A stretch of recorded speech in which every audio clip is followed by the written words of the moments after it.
With pick 4, the Western Bulldogs select Brooke Barwick from the Tassie Devils and Glenorchy.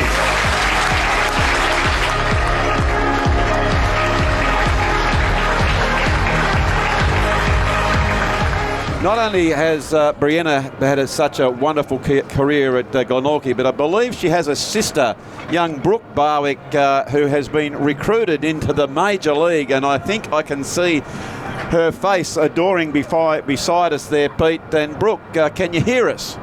I sure can. Hey guys, how are you?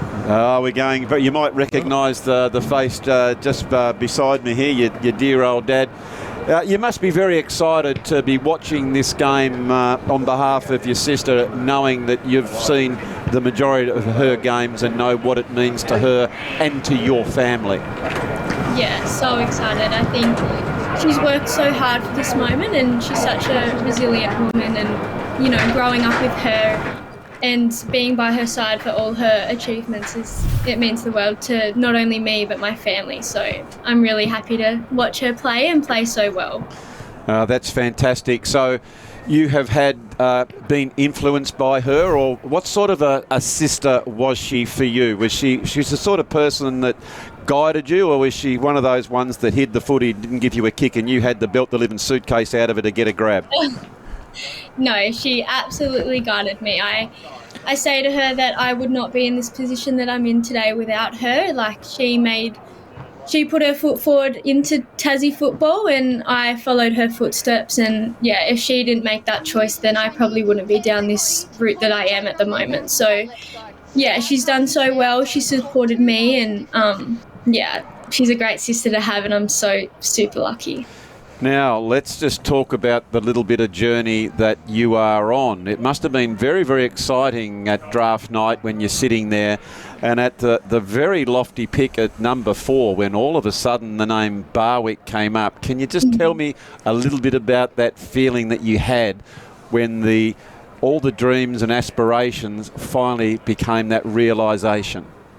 Yeah, it's really hard to describe. I think I just wasn't expecting to go that high. I think I was just enjoying my footy, and especially my story is so much different to everyone else that got drafted, having an injury. So to be able to go that high and my name being called out, I think it was a dream come true, and it just shows that hard work does pay off, and if you put your mind to it, you really can achieve anything. Okay, so here it is. I'm just a wise old fella now, so it's brilliant that you've got there, but now the hard work begins. How has the pre-season been going so far? Yeah, it's very hard. I mean, pre-season is what it sounds like. You've got to put the work in, and you've got to be physically strong and mentally strong as well. So it's been an absolute challenge and a ride, but I think we're at the pointy end of it, and we're really achieving some good things as a team. So I'm so excited. So you've gone to the Bulldogs, and tell me a little bit about how they've been in accepting you into the fold. Yeah, I think I'm super lucky being picked up by the Bulldogs. I think we're a very new team at the moment. We've got about 12 girls that are new.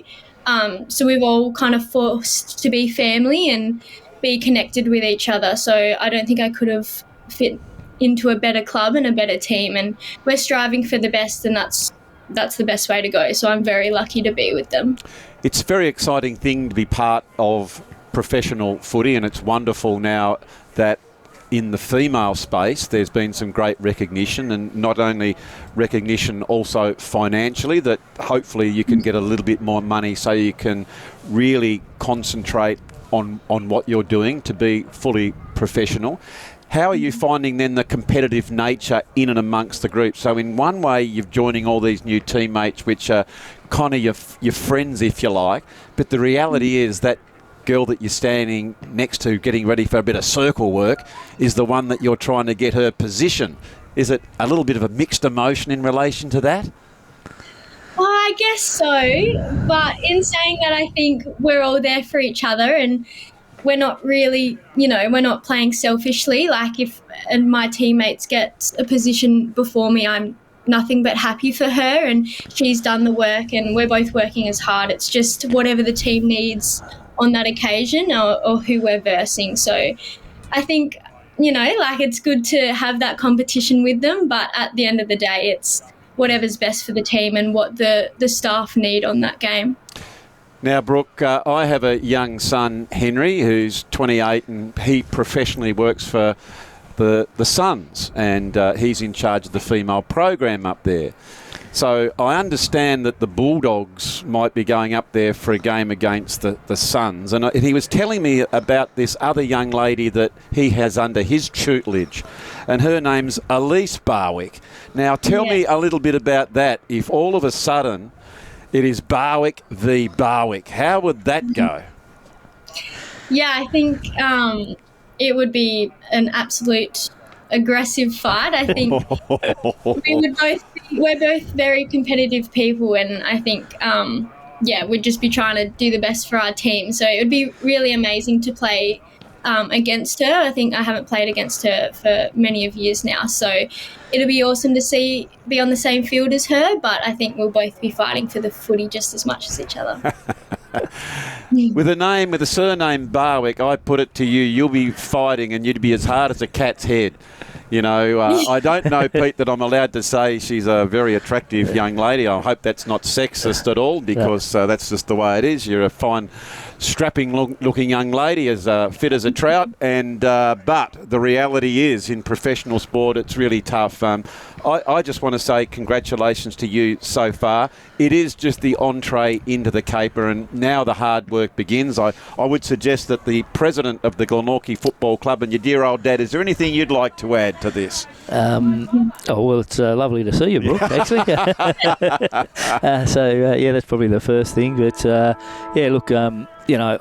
know how hard both Brieanna and Brooke have worked, and Elise.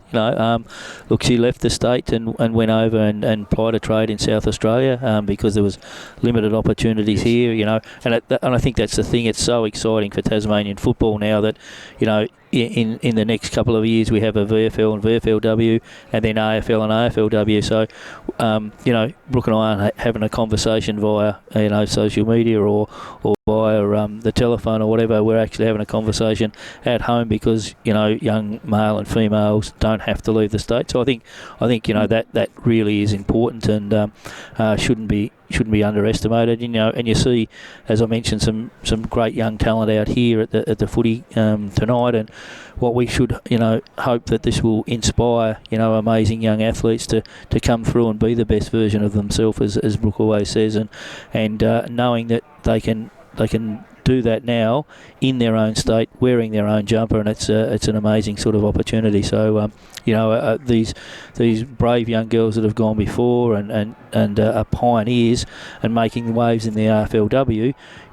they now have a choice whether they do that on the mainland or they do it here in their home state. So fantastic opportunity, I think, and what these girls have done to create this, and what the great young men players have done to create this is well overdue, and we're all really, really excited about it. So, well, I guess, Brooke, the old saying is you can't be what you can't see, and you must be thrilled and or inspired when you're watching the Olympic Games at the moment and seeing the amazing representation from the young ladies representing our country, winning so many gold medals. Yeah, it's amazing. I think the hard work that you put in is what you're going to get out, and I think it's really inspiring to see the Olympics do that, and especially the women coming home with gold. So it just shows the world what we're capable of, and it's so exciting in every single sport seeing women do well. Well, Brooke, thank you so very, very much for joining us. We'd love to talk all the time, but we've got to go and see a bit more of the game and with your sisters playing in. So all the best for you in your pre-season. We really look forward to you making your debut for the Bulldogs in this season. And I do have one final question. Given that we might be going to the game on Sunday between the Hawks and the Blues. Now, I know I know that your mother is a Hawk supporter, and there's many in the family, like your Uncle Gary and cousins and all that. So, here it is. Sunday, Hawthorn or Carlton? Well, we all know the answer to that. It's obviously Carlton. So. Hey.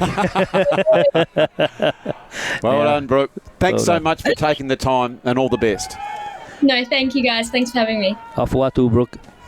Opawatu. There we go. Obviously, Brooke's done a bit of work in the office in Tonga. A bit of Tongan, yeah, a bit of Tongan. Bit of Tongan office there, for sure. Well, the ladies are back out onto the ground, which is fantastic. So we're really looking forward to the second quarter. It is Glenorchy 2-2-14, Clarence C. True 20. I'm just getting a message through from Jerry saying we might potentially have that one little break before we get starting into the coverage. So we're going to have that quick break before we come back with the game in the third quarter very shortly.